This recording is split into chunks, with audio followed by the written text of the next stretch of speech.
Hello student, आप सभी का स्वागत है बीएसएल स्टडी पॉइंट पर। तो स्टूडेंट, अगर आप भी कक्षा 10वीं में यूपी बोर्ड इंग्लिश की तैयारी कर रहे हैं तो यह वीडियो आपके लिए बहुत ही इंपॉर्टेंट होने वाली है। आज की वीडियो आपके लिए बहुत ही बात करें तो बहुत ज़्यादा इंपॉर्टेंट होने वाली है, क्योंकि स्टूडेंट कुछ बच्चे चले जाते हैं बोर्ड एग्जाम का पेपर देने के लिए, और जब पेपर इंग्लिश का उनके सामने आता है तो वो समझ ही नहीं पाते हैं कि हमें इसमें करना क्या है और क्या दे रखा है। तो आज का यह वीडियो देखने के बाद आप सभी का वो डाउट क्लियर होने वाला है, क्योंकि स्टूडेंट आज की इस वीडियो में आप के सभी इंग्लिश के बोर्ड एग्जाम का जो पेपर होता है उस चैप्टर का मैं क्या करने वाला हूँ, बोर्ड एग्जाम के पेपर का एनालिसिस कराने वाला हूँ, जिसमें आपको बताऊंगा कि इंग्लिश में कौन कौन से चैप्टर से कैसा प्रश्न बनता है, हमारे बुक से बोर्ड एग्जाम में कौन से चैप्टर से कौन कौन से प्रश्न बनते हैं, साथ ही में किस चैप्टर से लॉन्ग और किस चैप्टर से शॉर्ट बनते हैं। और साथ ही में स्टूडेंट आपको मैं सिलेबस के बारे में भी बताऊंगा। उससे पहले स्टूडेंट मैं क्या करूँगा, बोर्ड एग्जाम में जो पेपर आते हैं किस बेस पे आते हैं, कैसे आते हैं, और साथ ही में स्टूडेंट जो उनकी जो एनालिसिस होती है यानी किस क्रम में बोर्ड एग्जाम में हमारे प्रश्न पूछे जाते हैं, सब कुछ बताने वाला हूँ। और आपको कैसे करना है सब कुछ आज के इस वीडियो में बताने वाला हूँ स्टूडेंट। बस आप क्या करना, बस इस वीडियो में अंत तक बने रहना और कुछ भी आपको नहीं करना, बस एक एक स्टेप को आप देखते जाना। मैं क्या करूँगा, सबसे पहले बोर्ड एग्जाम के पेपर का एनालिसिस कराऊंगा, यानी कि हमारे बोर्ड एग्जाम में किस क्रम में प्रश्न पूछे जाते हैं सबसे पहले उसको बताऊंगा। फिर उसके बाद लास्ट में जाकर हम लोग समझेंगे कि हमारे किस चैप्टर से लॉन्ग और किस चैप्टर से शॉर्ट क्वेश्चन बनते हैं, सब कुछ देखने वाले हैं। तो वीडियो में अंत तक बने रहिएगा। चलिए वीडियो करते हैं हम लोग स्टार्ट। सबसे पहले स्टूडेंट, जब आप जाएंगे बोर्ड एग्जाम का पेपर देने के लिए तो हमारा जो इंग्लिश का पेपर होता है, ठीक है, वो दो पार्ट में होता है, पार्ट ए और पार्ट बी। पार्ट ए में हमारे 20 क्वेश्चन होते हैं और प्रत्येक क्वेश्चन एक एक मार्क्स का होता है, यानी कि हमारे टोटल 20 नंबर के होते हैं। और सेकेंड में पार्ट बी में क्या होते हैं, 50 नंबर के क्वेश्चन होते हैं। तो सब कुछ ये हमारा लिखने वाला होता है सेशन, यानी राइटिंग वाला सेशन होता है, और ये हमारा मल्टीपल चॉइस क्वेश्चन यानी एमसीक्यू बेस पे क्वेश्चन होता है। यानी कि अगर बात करें तो पार्ट ए में क्या होते हैं स्टूडेंट, यहाँ पे हमारे 20 क्वेश्चन होते हैं। कितने क्वेश्चन होते हैं, 20 क्वेश्चन होते हैं। और किस आधार पे होते हैं, एमसीक्यू पे होते हैं, यानी कि मल्टीपल चॉइस क्वेश्चन होते हैं। आप जब जाएंगे तो ये जो आपके 20 क्वेश्चन मिलेंगे ये प्रत्येक एक नंबर के होंगे। कितने अंक के होंगे, एक अंक के होंगे, ठीक है, एक नंबर के आपके प्रत्येक क्वेश्चन होंगे। यानी कि जब आपका एक क्वेश्चन सही होगा तो आपको एक नंबर मिल जाएंगे, ऐसा रहेगा। लेकिन वहाँ पे ऑप्शन दिए रहते हैं, जैसे यहाँ पे मानकर चलिए कोई एक क्वेश्चन है, ठीक है, और इसके कितने ऑप्शन दे दिए जाएंगे, ए बी सी और डी करके यहाँ पे ऐसे 4 ऑप्शन दे दिए जाएंगे। तो क्या आप उस कॉपी पे ऐसे बी आपका आंसर सही तो क्या आप बी ऐसे क्लिक करेंगे, नहीं, आपको ऐसा नहीं करना होता है। जब भी आप जाएंगे तो वहाँ पर आपको एक OMR सीट मिलती है, ऐसे करके OMR ऊपर लिखा रहेगा, OMR करके ऐसे सीट मिली रहेगी स्टूडेंट। वहाँ पे आपका रोल नंबर रहेगा, आपका नाम रहेगा यानी नाम रहने वाला, उसके बाद केंद्र कोड रहेगा, और भी बहुत सारी चीज़ें होती हैं जो आपको फिल करना होता है। वहाँ पे वो एग्जामिनर आपको बताएंगे आपको कैसे फिल करना है। उसके बाद बात करते हैं स्टूडेंट, तो उसके बाद यहाँ पे 1 2 3 4 5 6 ऐसे करके आपके 20 क्वेश्चन ये होते हैं, एमसीक्यू के 20 क्वेश्चन होते हैं। तो 20 ऐसे ही हेडिंग दी रहेगी 20 तक आपको, ठीक है, क्वेश्चन की। उसके बाद यहाँ पर ए बी सी और डी ऐसे करके आपके ऑप्शन दिए रहेंगे। आप क्या करेंगे, अपनी जो कॉपी होगी बोर्ड एग्जाम की, जो होती है बोर्ड एग्जाम का जो पेपर होता है, उसको आप पहले का क्वेश्चन का अगर मान लीजिए बी ऑप्शन सही है तो आपको जो OMR सीट मिलेगा आपको उसमें का ऐसे आपको क्या करना पड़ता है, रंगना पड़ता है। आपको ऐसे ट्रिक नहीं लगाना पड़ता है। ऐसे देखिए, जैसे ये गोला था 20 बी नंबर वाला, तो इसको आप ऐसे ट्रिक भी नहीं करना है आपको, और ना ही इसको आधा ही रंग के छोड़ना है। आपको क्या करना है, आपको पूरा इस प्रकार से रंगना होता है। ऐसे ही करके हमारे कितने होते हैं, 20 क्वेश्चन होते हैं, प्रत्येक क्वेश्चन एक एक मार्क्स के होते हैं, प्रत्येक क्वेश्चन पे एक नंबर हमें मिलता है। और इधर जब आते हैं पार्ट बी में तो इसमें राइटिंग वाला सेशन होता है, राइटिंग वाला सेशन होता है यानी लिखने वाला सेशन होता है।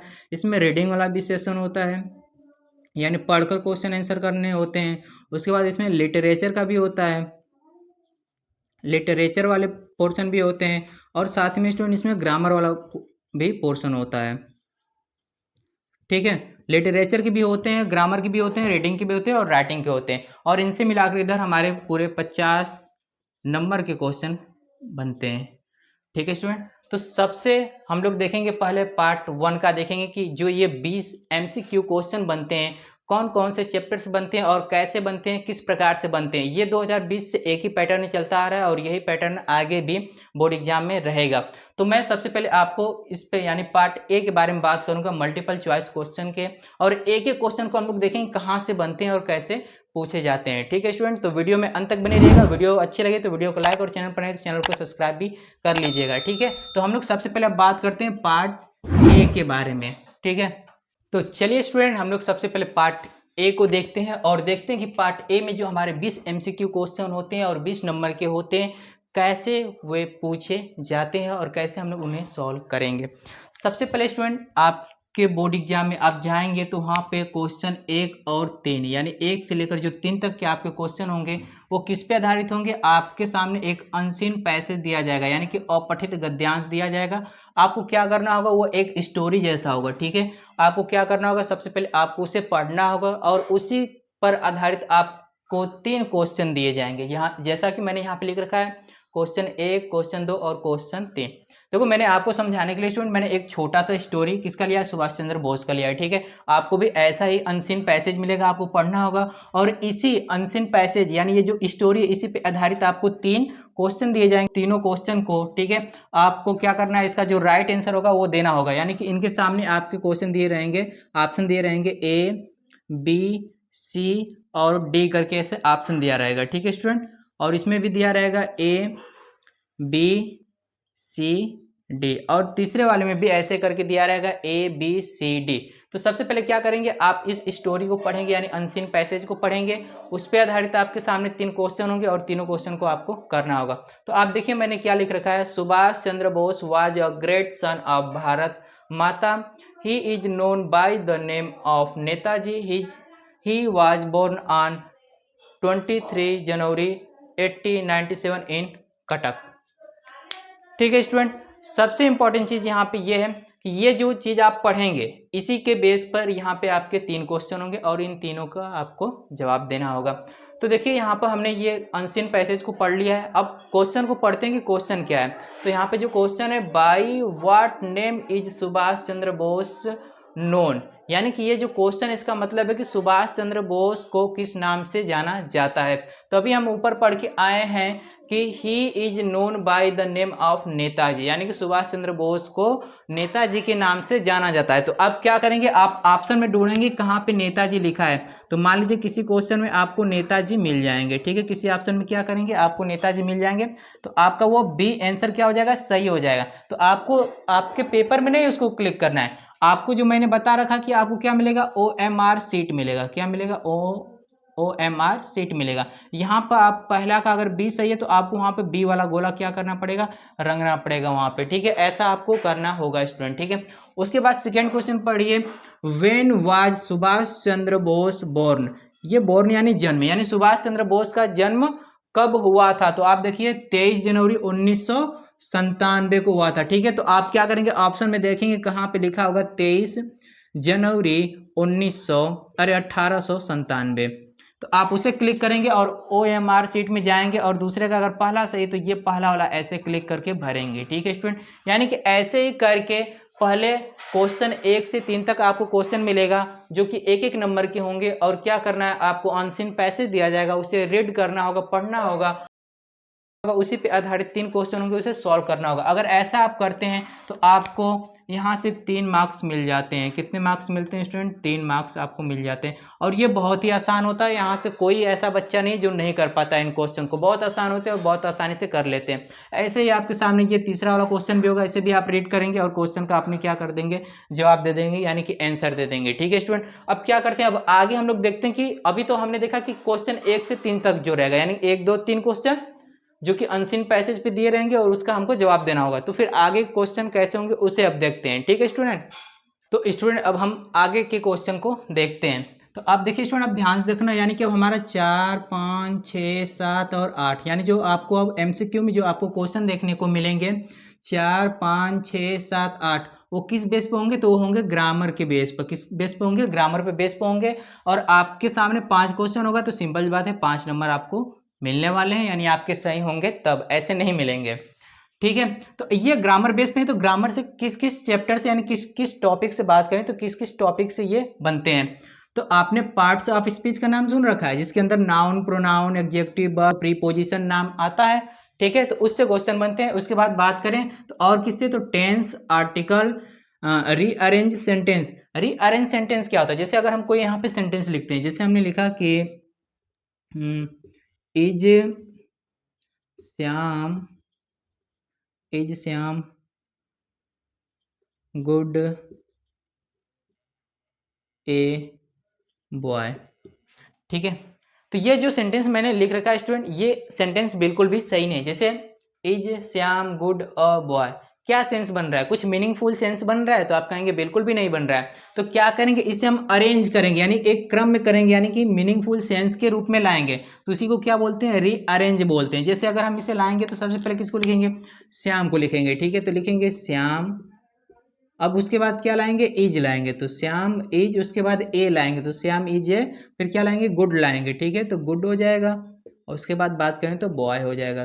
तो Shyam is a good boy, ठीक है। ये क्या होते हैं, रीअरेंज सेंटेंस होते हैं, यानी कि आपके सामने एक ऐसा सेंटेंस दिया जाएगा, ठीक है स्टूडेंट, एक ऐसा सेंटेंस दिया जाएगा जैसा कि मैंने यहाँ पे लिख रखा है, ठीक है। उसके बाद आपके क्या करेंगे, ए बी सी और डी करके ऐसे आपके सामने चार ऑप्शन होंगे, ए बी सी डी करके आपके सामने चार ऑप्शन दिए जाएंगे।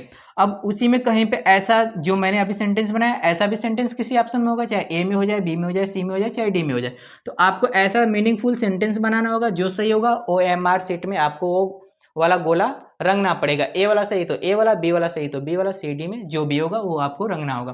तो ऐसे ही करके होता है, रीअरेंज सेंटेंस होता है, ठीक है।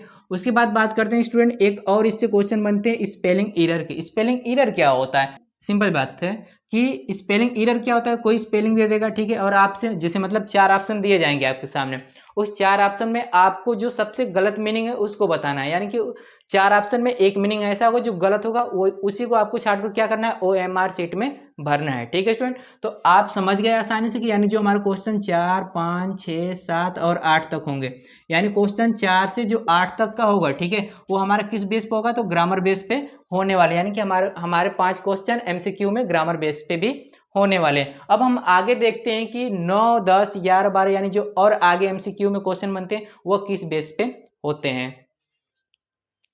तो चलिए स्टूडेंट, अब हम आगे के क्वेश्चन को देखते हैं। तो अब ध्यान सुनना स्टूडेंट, अब हमारा जो क्वेश्चन 9 और 10 है, यानी क्वेश्चन 9 और 10 जो है वो हमारे बुक से दिए जाएंगे। किससे दिए जाएंगे, बुक से।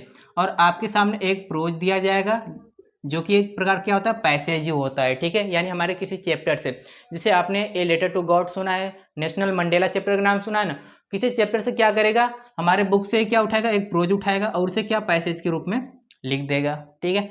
फिर क्या करेंगे, जो पैसे दिया होगा उस पैसेज को हम सबसे पहले क्या करेंगे, रीड करेंगे, उसे क्या करेंगे, रीड करेंगे, पढ़ेंगे। उसके बाद इसी बेस पर हमारे दो क्वेश्चन बनेंगे 9 और 10 करके। उसके बाद यहाँ पे ऑप्शन दिए जाएंगे इनके ABCD ABCD। तो 9 का जो भी सही है B सही है, और इधर मान लेते हैं कि 10 का A सही है। तो क्या करेंगे, OMR शीट में अब 9 का B गोला और 10 का A गोला को आप लोग रंगेंगे, ठीक है स्टूडेंट। बहुत ही ईजी, आप लोग बस स्टेप देखते जाइए कि हमारा क्वेश्चन इसी बेस पर 2020 से बनता आ रहा है और आगे भी ऐसे ही बनेगा। ऐसा नहीं कि चेंज होने वाला है अभी, जब तक हमारा बुक का सिलेबस नहीं चेंज होगा तब तक ये नहीं चेंज होने वाले हैं, ठीक है स्टूडेंट। फिर अब हम आगे देखते हैं कि अब हमारे क्वेश्चन जो 10 के आगे के हैं वो किस बेस पे बनते हैं। तो चलिए स्टूडेंट, अब हम आगे के क्वेश्चन को देखते हैं। यानी अब जो हमारा क्वेश्चन होने वाला है 11, 12, 13, ये अब किस बेस पे होता है, तो ये हमारे बुक से ही क्वेश्चन बनते हैं और हमारे प्रोज वाले सेशन से बनते हैं। ये क्या होगा, हमारे लेसन से रिलेटेड ही क्वेश्चन होंगे। कितने क्वेश्चन होंगे, 3 क्वेश्चन होंगे, और प्रत्येक क्वेश्चन 1-1 मार्क्स का होगा। तो हमारे कितने मार्क्स बन जाएंगे, 3 मार्क्स बन जाने वाले हैं। यानी कि कुछ इस प्रकार से क्वेश्चन 11, 12, 13 देगा, और यहाँ पे हमको इनको रीड करना होगा। ये हमारे किससे हैं, प्रोज चैप्टर से, ए लेटर टू गॉड और नेशनल मंडेला जो चैप्टर होते हैं, ऐसे ही चैप्टर से बनेंगे हमारे 3 क्वेश्चन, और इनके सामने ऐसे ही 4 ऑप्शन दिए रहेंगे, ठीक है। अब जो ऑप्शन सही रहेगा आपको क्या करना है, उसको OMR शीट में उसको फिल करना होता है, ठीक है। अब तो आप समझ गए होंगे कि OMR शीट में ही सारे हमारे MCQ क्वेश्चन भरे जाएंगे, उनके आंसर, ठीक है। तो अब हम आगे के क्वेश्चन को देखते हैं कि आगे का क्वेश्चन हम लोग का किस बेस पे आता है। तो चलिए स्टूडेंट, अब हम आगे के भी क्वेश्चन को देखते हैं। तो ध्यान से देखो स्टूडेंट, ठीक है। तो ये क्वेश्चन 14 और 15 ये भी हमारे बुक से ही देगा, ठीक है। और किससे देगा? पोएट्री, पोएट्री यानी कविता से देगा, ठीक है। यानी कोई पोयम दिया होगा, ठीक है। यानी यहाँ पे कोई एक पोयम दिया रहेगा, ठीक है। ये जो वाला सेशन मान लीजिए ये एक पोयम है, ठीक है। कोई एक पोयम दिया होगा, उसे हम क्या करना है, उसे हमें रीड करना है, ठीक है। और उसी बेस पर हमें क्या है, 14 और 15 नंबर के क्वेश्चन को सॉल्व करना है, यानी कि उसी में से आंसर हमें देना होगा, ठीक है। अब जो हमारे पोयम वाले जो सेशन होते हैं, जैसे मान के चलिए उसमें आता है डस्ट ऑफ स्नो, ठीक है। ए टाइगर इन द जू आता है, फायर एंड आइस आता है, ये हमारे क्या है, ये हमारे पोएट्री वाले सेशन यानी कि वो कविता वाले पार्ट हैं, ठीक है। तो क्या करना होगा, इस पे 2 क्वेश्चन रहेंगे 14 और 15 नंबर वाला, तो दोनों सही होंगे तो हमारे 2 मार्क्स और बन जाएंगे। उसके बाद आगे क्वेश्चन की बात करते हैं, यानी 16, 17, 18, 19, 20 ये हमारे जो 5 क्वेश्चन होते हैं ये किस पे बनते थे, ये भी हमारे बुक से ही बनते हैं, प्लस ये सप्लीमेंट्री वाले चैप्टर से बनते हैं, यानी पार्ट वाले से बनते हैं, ठीक है। किससे? सप्लीमेंट्री वाले पार्ट से बनते हैं, ठीक है। इसमें क्या होगा, इसमें चैप्टर से रिलेटेड हमारे, ठीक है, हमारे चैप्टर से ही रिलेटेड कितने क्वेश्चन होंगे? 5 क्वेश्चन होंगे, ठीक है। और 5 क्वेश्चन सही होंगे तो कितने मार्क्स मिल जाएंगे? हमें 5 मार्क्स मिल जाएंगे, ठीक है स्टूडेंट। ये बहुत ही तो स्टूडेंट जो हमारे MCQ 20 क्वेश्चन होते हैं, मल्टीपल चॉइस क्वेश्चन होते हैं, किस किस चैप्टर से और किस प्रकार से और किस प्रकार का बनता है हमारे बोर्ड एग्जाम में, सब कुछ मैंने आपको बता रखा है। अब हम लोग क्या करेंगे, हम लोग आगे अब देखेंगे पार्ट बी, यानी जो हम लोग का राइटिंग वाला सेशन होता है उसमें कैसे क्वेश्चन बनते हैं और पूछे जाते हैं, ठीक है। तो चलिए स्टूडेंट अब हम क्या करते हैं, आगे देखते हैं। अब हम लोगों ने पार्ट ए को देख लिया जो कि हमारे 20 MCQ क्वेश्चन थे, कैसे करना वो भी देख लिया है। अब हमारा आता है पार्ट बी, इंग्लिश का ही है, ठीक है। इसमें कितने मार्क्स के क्वेश्चन होते हैं? टोटल 50 मार्क्स के होते हैं, ठीक है। इसमें जो सबसे पहला बनता है वो रीडिंग पे बनता है। किस पे बनता है? रीडिंग पे बनता है। यानी कि आपके सामने एक अनसीन पैसेज दिया जाएगा, ठीक है। आपको उस अनसीन पैसेज को पढ़ना है, लेकिन आपको क्या करना है, उसका बहुविकल्पी नहीं, यहाँ पे आपको शॉर्ट में आंसर देना है उसका। यानी आपके सामने एक अनसीन पैसेज दिया जाएगा, यानी एक स्टोरी रहेगी, उसको आपको क्या करना है, रीड करना है, यानी पढ़ना है। उसके बाद उसी बेस पर आपको 3 क्वेश्चन दिए जाएंगे, यहाँ पे क्लिक नहीं करना है, ठीक है। ऑप्शन यहाँ पे क्या करना है, आपको शॉर्ट में आंसर देना है, यानी कि उसको पढ़ना है अनसीन पैसेज को। उसी में से छाट कर आपको क्या करना है, जो प्रश्न दिया जाएगा उसका आपको उत्तर लिखना है। जैसे मान लीजिए पहला वाला क्वेश्चन दिया है, ठीक है, आप इसका उत्तर लिखते हैं तो आपको यहाँ पे 2 मार्क्स मिलेंगे। जो बी वाला इसका भी लिखते हैं तो आपको 2 मार्क्स मिलेंगे, ठीक है। और ये जो सी वाला है इस पे आपको क्या होगा, यहाँ पे आपको 1 मार्क्स मिलता है, ठीक है। कि 3-3 नंबर के होते हैं। रुकिए देखते हैं थोड़ा सा कितने नंबर के होते हैं। 4 क्वेश्चन दिए जाते हैं टोटल, यहाँ पे ना स्टूडेंट 4 क्वेश्चन दिए जाते हैं। यानी कि यहाँ पे सी वाला भी कितने अंक का होगा, अभी 2 अंक का होगा, और एक क्वेश्चन और होगा डी, ये कितने मार्क्स का? 1 मार्क्स होगा। यानी कि टोटल कितने मार्क्स के, यानी यहाँ पे 4 क्वेश्चन दिए जाते हैं। कितने क्वेश्चन होते हैं? 4 क्वेश्चन होते हैं। और कितने मार्क्स के होते हैं? तो 7 मार्क्स के होते हैं, ठीक है। बात करते हैं, यानी कि आप क्या करेंगे, अनसीन पैसेज जो दिया रहेगा अनसीन पैसेज, उसे आपको रीड करना है। उसके अनुसार आपको क्या करना है, ABCD करके 4 ऑप्शन दिए रहेंगे, और इनका आंसर लिखना है। वो भी कैसा लिखना है, शॉर्ट में लिखना है, यहाँ पे क्लिक नहीं करना है, आंसर लिखना होगा। वो भी कितने, मान के चलिए जो भी आप प्रश्न पढ़ेंगे उसका जो आंसर आपको उस जो रीडिंग करेंगे, ठीक है, जो अनसीन पैसेज को पढ़ेंगे उसी में से आपको छाट कर लिखना होता है। ये जो लास्ट वाला होता है 1 नंबर का ना, जैसे कोई वर्ड उठा कर दे देता है, जैसे मान लीजिए उसी पैसेज में से कोई एक वर्ड उठा कर दे देगा और पूछेगा कि इसका मतलब क्या होगा। यानी कि मानकर चले तो ओकैबुलरी, आपने नाम सुना होगा ना, ओकैबुलरी जैसा वो क्वेश्चन पूछता है, ठीक है। तो आपको केवल जवाब देना होता है उसका, ठीक है। ऐसे ही करते हैं, आपके 4 क्वेश्चन अगर आप सॉल्व करते हैं तो पूरे आपको 7 मार्क्स मिल जाते हैं, ठीक है स्टूडेंट। तो ये वाला तो सभी कर लेते हैं, ये वाला सभी बच्चे कर लेते हैं, क्योंकि जो पैसे दिया रहता है उसी में से पढ़कर करना होता है, तो अधिकतम सभी बच्चे कर ही लेते हैं, सभी सही कर लेते हैं। ये लास्ट वाला जो 1 नंबर वाला होता है, जो थोड़े बच्चे पढ़े लिखे होते हैं वही कर पाते हैं, क्योंकि ये वोकैबुलरी जैसा होता है, यानी वर्ड को सही लिखना पड़ता है, ठीक है। अब आगे के क्वेश्चन को देखते हैं कि रीडिंग के बाद इसी में आता है राइटिंग वाला सेशन। कौन सा सेशन आता है स्टूडेंट? तो राइटिंग वाला सेशन आता है, उसको अब देखते हैं हम लोग।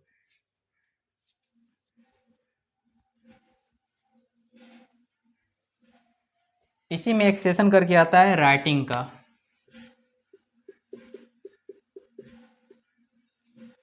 और ये पूरे 10 मार्क्स का होता है। हमारे बोर्ड एग्जाम में कितने मार्क्स के होते हैं? 10 मार्क्स के होते हैं, ठीक है। कितने मार्क्स के? तो टोटल 10 मार्क्स के होते हैं। तो इसमें होता क्या, राइटिंग वाले सेशन में क्या होता है, यानी राइटिंग यानी लिखना। तो इसमें आपको, ठीक है, जो पहला क्वेश्चन दिया जाएगा वो किससे रहेगा, तो वो अप्लीकेशन से रहता है। किससे रहता है? अप्लीकेशन, ठीक है। या फिर और करके यहाँ पे देता है, एक लेटर करके देता है, ठीक है, अप्लीकेशन या फिर लेटर, ठीक है। पहला क्वेश्चन जो राइटिंग सेशन में बनता है, ठीक है, वो एप्लीकेशन या फिर लेटर से बनता है। ये दोनों ऑप्शन में दिए रहेंगे आपको, एप्लीकेशन भी दिया रहता है और लेटर भी दिया रहता है। दोनों में जमीन आसमान का अंतर है, लेटर और एप्लीकेशन में स्टूडेंट। अगर आप इसका जवाब देते हो तो आपको कितने मार्क्स मिलते हैं? आपको 4 मार्क्स मिल जाते हैं। कितने मार्क्स मिल जाते हैं आपको? तो कहेंगे कि ये 4 मार्क्स हमें मिल जाएंगे। तो फिर इसमें एक और होता है जिसमें आपको आर्टिकल लिखना होता है। क्या लिखना होता है स्टूडेंट? तो आपको वहाँ पे आर्टिकल लिखना होता है, आर्टिकल लिखना होता है, ठीक है। जब ये आप आर्टिकल लिख लेते हो, ठीक है, आर्टिकल किसी भी चीज़ पे हो सकता है, ठीक है, जैसे माई विलेज आर्टिकल, यानी ऐसे एक प्रकार से आप समझो तो ऐसे ही होता है, यानी निबंध ही होता है, ठीक है, आर्टिकल। तो आप जब इसे पूरा करते हैं तो आपको कितने मार्क्स मिलते हैं? तो आपको पूरे 6 मार्क्स मिलते हैं। तो इस प्रकार से क्या हो जाता है स्टूडेंट? तो राइटिंग वाले सेशन से पूरे 10 मार्क्स पूरे हो जाते हैं। 4 मार्क्स किधर से मिलेंगे? एप्लीकेशन और लेटर से। उसके बाद आर्टिकल से कितने मार्क्स मिलते हैं? 6 मार्क्स मिलते हैं, ठीक स्टूडेंट। अब आगे का हम लोग सेशन देखते हैं। तो आगे आता है लिटरेचर वाला, ठीक है, जो कि हमारे चैप्टर से रिलेटेड ही रहने वाला है, ठीक है। लेकिन लिटरेचर से पहले मैं आपको बता दूं, इसमें ग्रामर वाला भी एक सेशन आता है। तो सबसे पहले हम लोग ग्रामर वाले सेशन पे चर्चा करेंगे, ठीक है। तो स्टूडेंट अब हम लोग आगे देखते हैं कौन सा ग्रामर वाला सेशन, जिससे कि 10 मार्क्स के यहाँ से भी क्वेश्चन हमारे बनते हैं। तो कहाँ से बनते हैं? तो सबसे पहले स्टूडेंट आपको जो पहला क्वेश्चन आपको मिलेगा वो डायरेक्ट एंड इनडायरेक्ट स्पीच यानी कि नरेशन से रहता है, ठीक है। जब इसे कर देते हो तो आपको यहाँ से 2 मार्क्स मिलते हैं। कितने मार्क्स मिलते हैं? 2 मार्क्स मिलते हैं। यानी कि ये जो पहला क्वेश्चन हमारा होगा डायरेक्ट और इनडायरेक्ट स्पीच का होगा, यानी कि कोई डायरेक्ट स्पीच दिया होगा उसे आपको क्या करना होगा? इनडायरेक्ट में बनाना होगा, ठीक है। उसके बाद जो सेकंड बी ऑप्शन करके क्वेश्चन देता है वो एक्टिव एंड पैसिव वॉइस से देता है, ठीक है। इसे भी आप सॉल्व करते हैं तो कितने मार्क्स मिलते हैं? 2 मार्क्स मिलते हैं, ठीक है। कितने मार्क्स मिलते हैं? 2 मार्क्स मिलते हैं। उसके बाद एक है पंचुएशन। ये पंचुएशन यानी कि विराम से राम कहाँ पे लगाना होता है, कहाँ पे कामा लगाना होता है, ये आपको बताना होता है, ठीक है। तो यहाँ से भी आपको क्या मिलते हैं? 2 मार्क्स मिलते हैं, ठीक है। यहाँ से भी आपको 2 मार्क्स मिल जाएंगे। उसके बाद एक सेशन होता है उसी में हिंदी टू इंग्लिश, यानी कि हिंदी में दिया रहेगा, उसको आपको क्या करना है? इंग्लिश में ट्रांसलेट करना है। और यहाँ से आपको कितने मार्क्स मिलते हैं? तो यहाँ से आपको पूरे 4 मार्क्स मिलते हैं। ऐसे करके ये टोटल कितने मार्क्स हो जाते हैं? तो ये टोटल 10 मार्क्स हो जाते हैं। तो चलिए स्टूडेंट अब हम लोग आगे बात करते हैं लिटरेचर के बारे में, ठीक है। तो यहाँ पे आपको क्या होगा? 5 नंबर का क्वेश्चन ऐसे दिया रहेगा, ठीक है। ये हमारे कहाँ से होगा? बुक से होगा, ठीक है। और एक प्रोज होगा। प्रोज यानी कुछ नहीं होता, गद्यांश वाला हमारे सेशन होता है, ठीक है।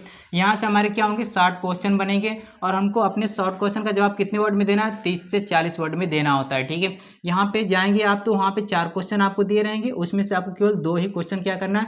अटेम्प्ट करना है, ठीक है। उसके बाद ध्यान से देखना कुछ स्टूडेंट कैसे क्वेश्चन दिया रहेगा, ऐसे करके दिया रहेगा, ठीक है। जैसे ए, उसके बाद एक यहाँ पे क्वेश्चन है और आर करके एक यहाँ पे क्वेश्चन है, यानी कि 2 क्वेश्चन है लेकिन करना है उसमें से क्या है? एक ही करना है। दोनों 2 में से क्या करना है? एक ही क्वेश्चन हमें करना है और कर देंगे तो हमें 3 मार्क्स मिलेंगे। ऐसे बी करके फिर दिया होगा, यहाँ पे भी 2 क्वेश्चन होंगे, आर करके दिया है ना, यानी कि दोनों में किसी एक क्वेश्चन को करना है और यहाँ से भी हमें कितने मार्क्स मिल जाएंगे? यहाँ से भी हमें 3 मार्क्स मिल जाएंगे। ऐसे करके 3-3 और 6 मार्क्स हमें मिल जाएंगे। ये तो रही बात शॉर्ट की। फिर यहीं पे क्वेश्चन बन जाता है लॉन्ग का भी, यहीं पे बन जाता है, ठीक है। तो क्या होगा? यहाँ पे हम लोग सीधे लिख लेते हैं कि लॉन्ग वाला, ठीक है, यानी यहाँ से बनेंगे फिर हमारे लॉन्ग क्वेश्चन। तो जी फिर ये, तो फिर आपका ये क्वेश्चन होगा, ठीक है, कि अगर हमारे लॉन्ग क्वेश्चन है, ठीक है, तो वो फिर कितने मार्क्स के होंगे? तो वो सीधे हमारे मतलब जो हमारे लॉन्ग क्वेश्चन होते हैं वो 4 मार्क्स के होते हैं और हमें लिखना पड़ता है 60 वर्ड में, कम से कम कितने वर्ड में? तो 60 वर्ड्स में लिखने पड़ते हैं। यानी अब हमारा देखो स्टूडेंट क्या है? लॉन्ग क्वेश्चन है, ठीक है, तो उसे कितने वर्ड में लिखना पड़ेगा? हमें 60 वर्ड में, ठीक है। तो यहाँ पे अब 4 क्वेश्चन नहीं रहेगा, अब यहाँ पे कितने हमारे क्वेश्चन होंगे? केवल हमारे 2 क्वेश्चन होंगे, ठीक है। कितने क्वेश्चन होंगे? हमारे 2 क्वेश्चन होंगे, ठीक है। और 2 क्वेश्चन में केवल आपको एक क्वेश्चन ही क्या करना है? अटेम्प्ट करना है, ठीक है। कितने करना है? एक ही क्वेश्चन आपको क्या करना है? अटेम्प्ट करना है, ठीक है स्टूडेंट। अब ध्यान सुनो क्वेश्चन कैसे दिया रहेगा, ठीक है। ये मिटाते हैं, ऐसे करके, ए करके, ऐसे करके और करके ऐसे दिया होगा, ठीक है। और ऐसे आपको मिलेंगे पूरे 4 मार्क्स हल करेंगे तो, यानी कि ए करके आपको 2 क्वेश्चन दिया रहेगा, और करके दिया है, यानी कि दोनों में से किसी एक को हमें करना है, ठीक है। अगर हम उसे हल करते हैं तो कितने हमें मार्क्स मिलेंगे? तो 4 मार्क्स मिलेंगे। आपको कितने वर्ड में लिखना होगा? कम से कम आपको 60 वर्ड्स लिखने हैं, ठीक है। उसके बाद हम लोग बात करते हैं स्टूडेंट इसी में पोएट्री की, यानी कि ये तो प्रोज यानी गद्य वाला सेशन था, अब इसी में आएगा पोएट्री यानी कि कविता, यानी कि कवि वाले सेशन आएंगे, ठीक। तो चलिए स्टूडेंट अब हम लोग देखते हैं कि आगे के हमारे क्वेश्चन कैसे बनते हैं, ठीक है। तो स्टूडेंट जो हमारा आगे क्वेश्चन जो बनता है 7 नंबर का, ठीक है, ये भी हमारे बुक से ही बनता है, ठीक है। लेकिन ये किस सेशन से बनता है? तो हमारे पोएट्री वाले सेशन से बनता है, ठीक है। इसमें क्या करना होता है? आपको शॉर्ट क्वेश्चन दिए रहेंगे, ठीक है, और आपको 30 से 40 वर्ड में लिखना होता है, ठीक है। या फिर आपको एक और करके ऑप्शन में देता है कि आप 4 लाइन की एक पोएम याद कर लो, ठीक है। तो बहुत आसान होता है, या तो फिर आप जवाब इसका नहीं दे सकते तो आप 4 लाइन का एक पोएम याद कर लो, जो कि बहुत ही आसानी से आप उसे हल कर सकते हैं, ठीक है। आप जब इसे करते हैं तो आपको पूरे मिलते हैं 3 मार्क्स। कितने मिलते हैं आपको? पूरे 3 मार्क्स मिलते हैं, ठीक है। उसके बाद आएंगे तो 8वें नंबर पर आपको दिया जाएगा सेंट्रल आइडिया लिखने के लिए। ये सेंट्रल आइडिया किसका लिखना होता है? तो हमें पोएट्री वाले सेशन जो होते हैं, फायर एंड आइस होते हैं, ए टाइगर इन द जू होता है, डस्ट ऑफ स्नो करके होते हैं ना, जो हमारे पोयम, उन पर लिखना होता है हमें क्या? Central idea. तो ये एक तो फिक्स है कि बोर्ड एग्जाम में एक सेंट्रल आइडिया आता ही आता है, ठीक है। तो ये तो हमारे लिए इंपॉर्टेंट है, प्लस एक पोएम भी आता है, प्लस ये सब आते हैं। ये जो आपको मैं पैटर्न बता रहा हूँ, ये समझिए कि यही पैटर्न ही आएगा, केवल क्वेश्चन आपके चेंज होने वाले हैं, बाकी पैटर्न तो यही ही रहने वाला है, इससे कुछ अलग नहीं आने वाला है। यानी कि इसको भी अगर आप सेंट्रल आइडिया को भी कर लेते हैं तो आपको कितने मार्क्स मिलते हैं? तो यहाँ से भी आपको पूरे 3 मार्क्स मिल जाते हैं। उसके बाद हम लोग बात करते हैं 9वें और 10वें क्वेश्चन का, ठीक है। तो यहाँ से आपको एक एक क्वेश्चन दिए जाएंगे। कितने क्वेश्चन? एक एक क्वेश्चन दोनों से दिए जाएंगे, 9 में भी और 10 में भी। लेकिन क्या अंतर है? एक में शॉर्ट लिखना है, एक में आपको लॉन्ग आंसर लिखना है। जब शॉर्ट वाला लिखेंगे तो आपको मिलेंगे 3 मार्क्स, ठीक है, और लॉन्ग वाला लिखेंगे तो आपको मिलेंगे 4 मार्क्स। तो ये बनते किससे? तो ये हमारे चैप्टर से बनेंगे, बाहर से नहीं ये क्वेश्चन बनते हैं, ठीक। कहाँ से बनेंगे? हमारे ये चैप्टर से ही क्वेश्चन बनते हैं। तो स्टूडेंट, जो बोर्ड एग्जाम में जो पेपर बनता है इंग्लिश का, मैंने पूरा एनालिसिस करके आपको बता दिया है। बोर्ड एग्जाम जो इंग्लिश का पेपर होता है उसका पूरा एनालिसिस करके बता दिया है कि कैसे क्वेश्चन क्रम बाय क्रम बनते हैं, और आपने पूरा वीडियो, आई होप, मैं आशा करता हूँ आपने देखा होगा। अगर स्टूडेंट आपको यह वीडियो अच्छी लगी तो आप अपने दोस्तों को और शेयर करिए, ठीक है। अपने दोस्तों को भी यह जानकारी दीजिए कि उनको पता चले कि बोर्ड एग्जाम में कैसे प्रश्न इंग्लिश के बनते हैं और कैसे उन्हें सॉल्व करना होता है। अगर स्टूडेंट वीडियो अच्छी लगी तो वीडियो को लाइक करना, और चैनल पर नए तो चैनल को सब्सक्राइब भी कर लेना। आप मिलते हैं नेक्स्ट वीडियो में, तब तक के लिए धन्यवाद।